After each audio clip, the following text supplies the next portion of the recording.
winter's evening in December 1811 in the East End of London, before the holiday season would be over, in the Wapping area known as the Ratcliffe Highway, it would be rocked by a vicious and brutal series of attacks. It had a reputation as having crime-ridden streets and run-down neighbourhoods, of seedy businesses, dark alleys, and dilapidated tenements. These murders were one of the bloodiest chapters in British crime history. The way that the press reported them whipped up a frenzy among the local and national population, and the fear and hysteria led to the apprehension of multiple innocent suspects. It was a normal early Saturday evening on the 7th of December 1811 for Timothy Marr, who was in his 20s and was a merchant who dealt in fine textiles and imported silk at 29 Ratcliffe Highway, where he lived with his wife Celia, their 3-month-old son, also called Timothy, his apprentice James Gowan, and their maid Margaret Jewell, who had been sent out to buy oysters. Marr was busy arranging his goods prior to closing the shop. Returning about half an hour later, having been unable to buy the oysters as the stalls were closed for the day, Margaret found the shop closed and the door locked. Despite persistent ringing of the bell and knocking on the front door, no one answered, which was noticed by the passing of the parish night watchman called George Olney. Margaret explained her problem to him, and Olney must have been suspicious. He had checked the shutters of the shop earlier and had found them closed but unlocked. He had called to those inside that the shutters were still insecure and had heard voices telling him that they were aware of that fact, and he had thought no more about it and continued on his round. Now, he too attempted to rouse those inside. These efforts alerted John Murray, a pawnbroker who was the Marrs' neighbour.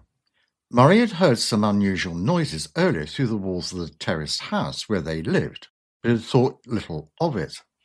His suspicions were also aroused, and he too decided to lend assistance. Murray went to the back of the building and approached the shop from the rear yard. He found that the back door was open and entered the house, calling out as he went. He was faced by a grim sight inside. He found the body of 14-year-old apprentice James Gowan lying on his face at the farther part of the shop, with his skull smashed by repeated blows from a heavy object, blood covering the ceiling, the wall, and the counter. Looking around further, Murray found the next victim, Mrs. Marr, lying on the floor dreadfully wounded and lifeless. Her husband was nearby behind the counter of the shop, with blood pouring from his head and no signs of life. Tragically, the couple's young son was found dead in his cradle in the kitchen. His throat had been cut, almost severing it from his body, and the head severely battered on the left-hand side. Cash and notes amounting to £152 were found in a tin box, so it looked like robbery was not the motive for the brutal killings. Or perhaps the return of Margaret had disturbed the killer before they had a chance to rob the house. It was guessed that these horrific murders must have been committed in about 20 minutes. Murray was able to open the front door and raise the alarm, and a small crowd gathered. By now, Margaret was screaming, and everybody present must have been in severe shock at the sheer horror of the scene. More people from the neighbourhood had gathered outside as the police were summoned. The first officer on the scene was Charles Horton from the Thames Police Station in Wapping. As nothing appeared to have been taken and money was still there, it seemed that there was no motive. A thief might have been scared off before he finished, but the other possibility was some sort of revenge attack by someone who knew the Marrs. Horton initially believed that the weapon used had been a ripping chisel. One was found in the shop, but it was clean. In the bedroom he found a heavy, long-handled shipwright's hammer, or maul, covered with blood. leaning against a chair.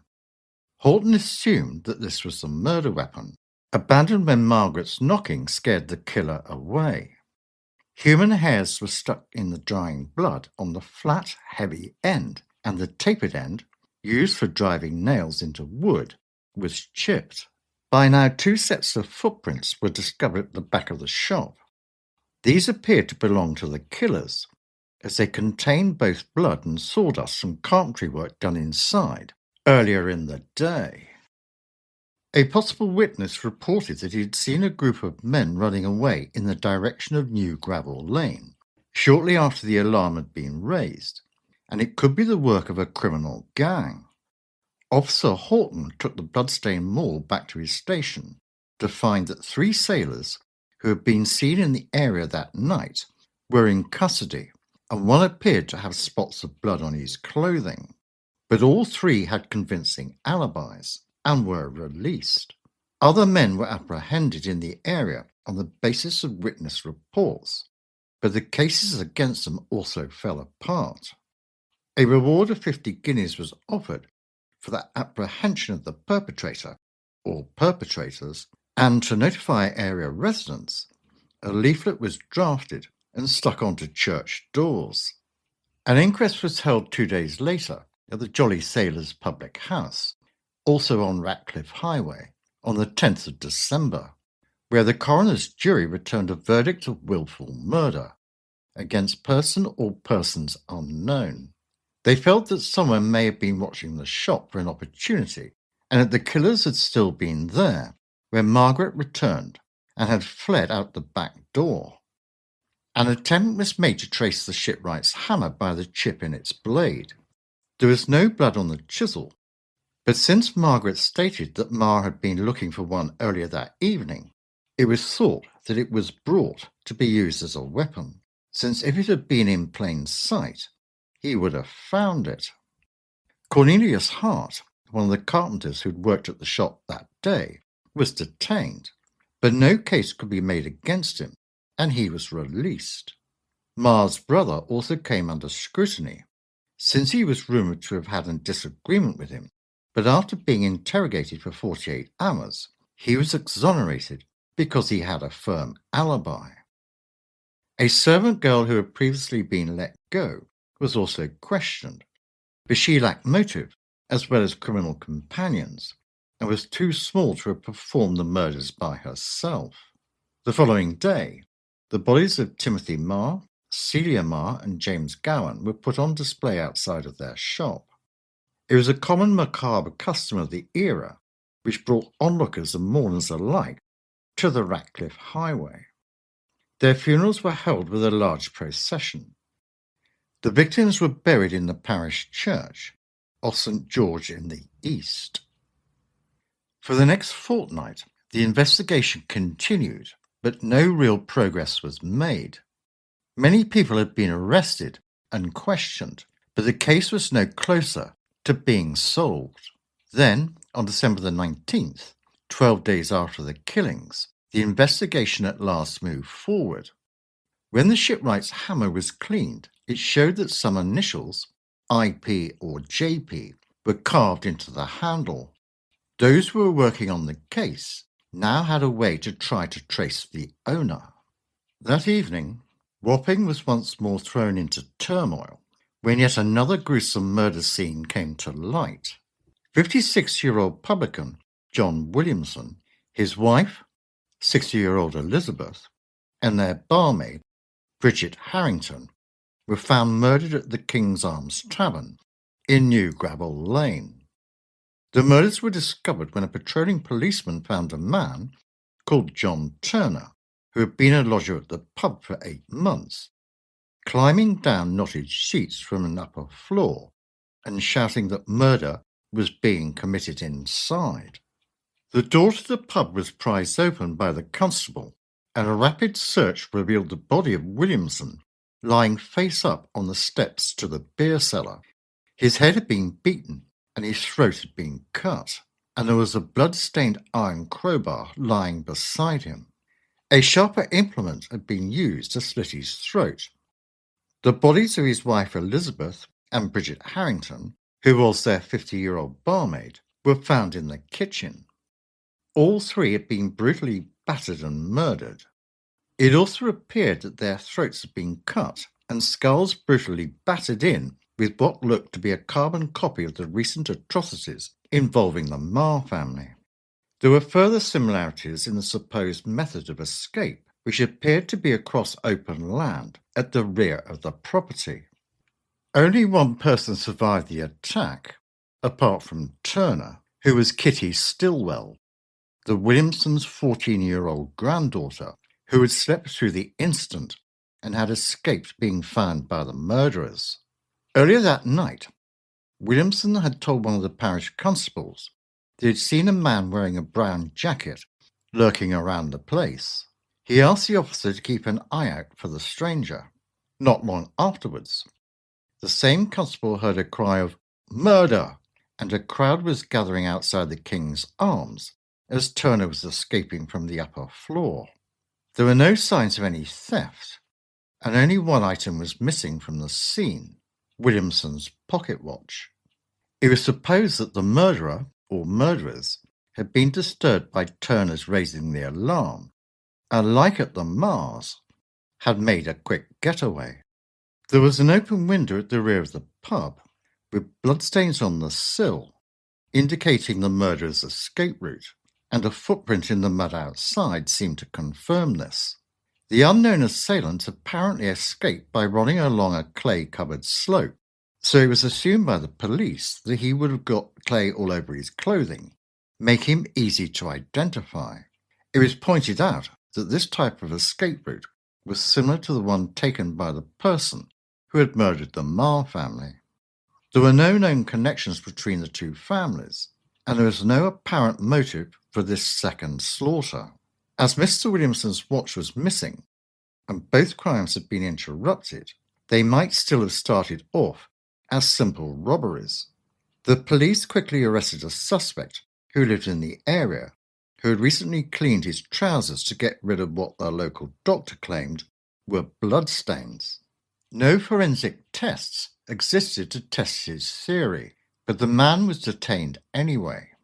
Other witnesses claimed they'd seen two men running up Ratcliffe Highway that night, but the descriptions were vague and did not result in any clear leads.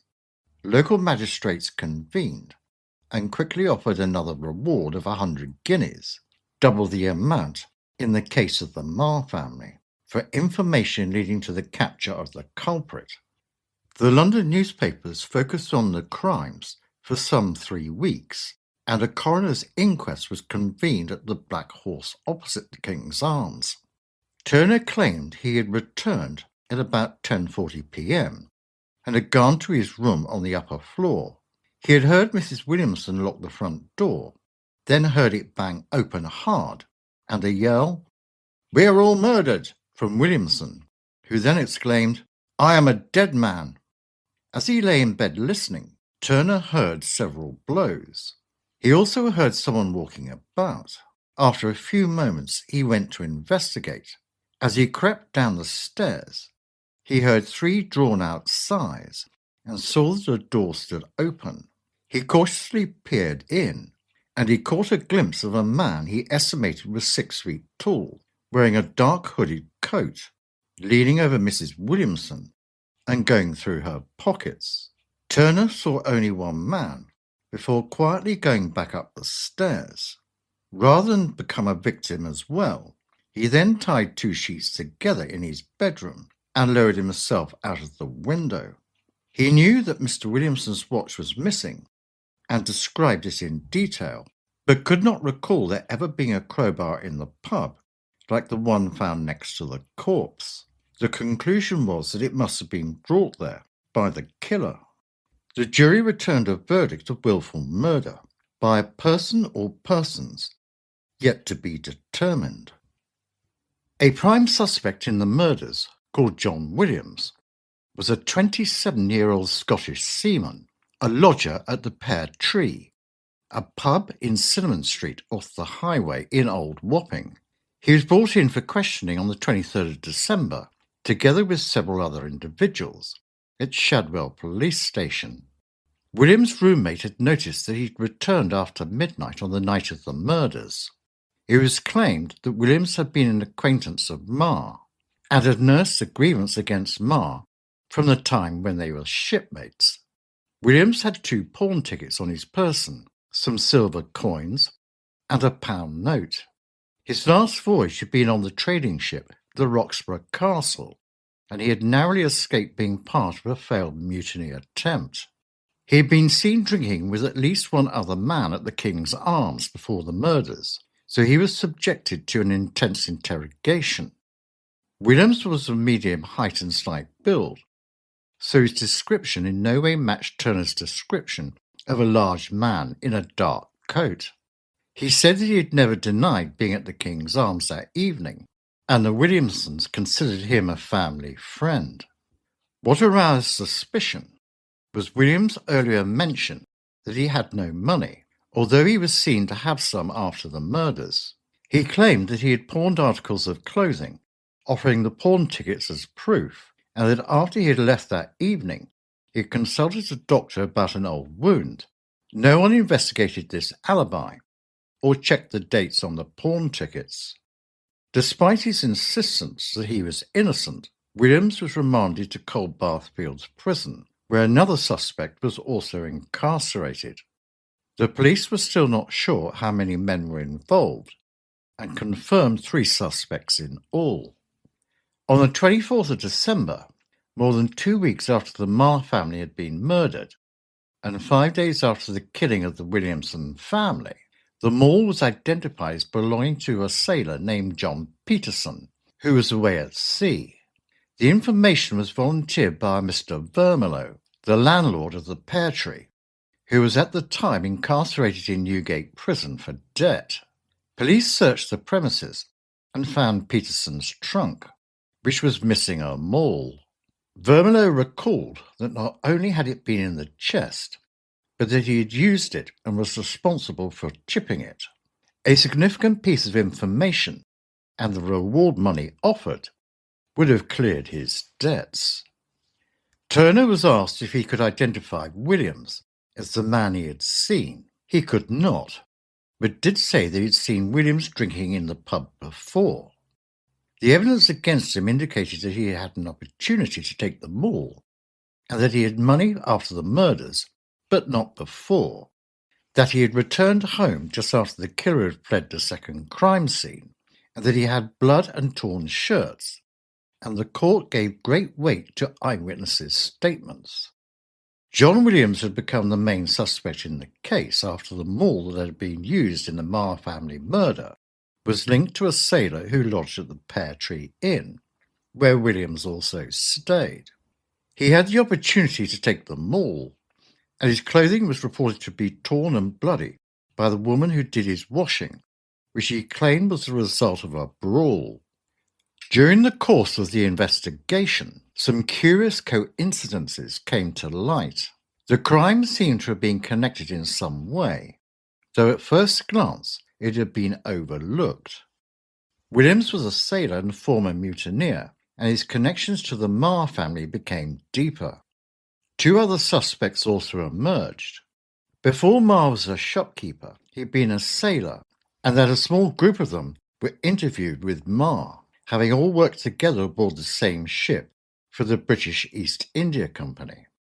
Abless was a seaman who had sailed with Williams aboard the Roxburgh Castle. He had a history of aggressive behaviour and had been involved in the unsuccessful mutiny aboard the ship, while Williams was thought to have simply been led astray by his shipmates. Abless was drinking with Williams at the King's Arms on the night of the murders, and was a far better match for Turner's description of the killer, and was unable to account for some of his time on the nights of both murders. He was detained as a suspect, when evidence emerged that Marr, Williams, and Abless had all served together as sailors. Before Marr went into business on his own, it was suggested that there were links, and possibly old scores to settle, between the 3. Carpenter Cornelius Hart was also a former sailor who had worked on the same ships. Hart's story was curious. He claimed to have left a chisel at the Marr shop the day of the murders and went back after the murders to retrieve it.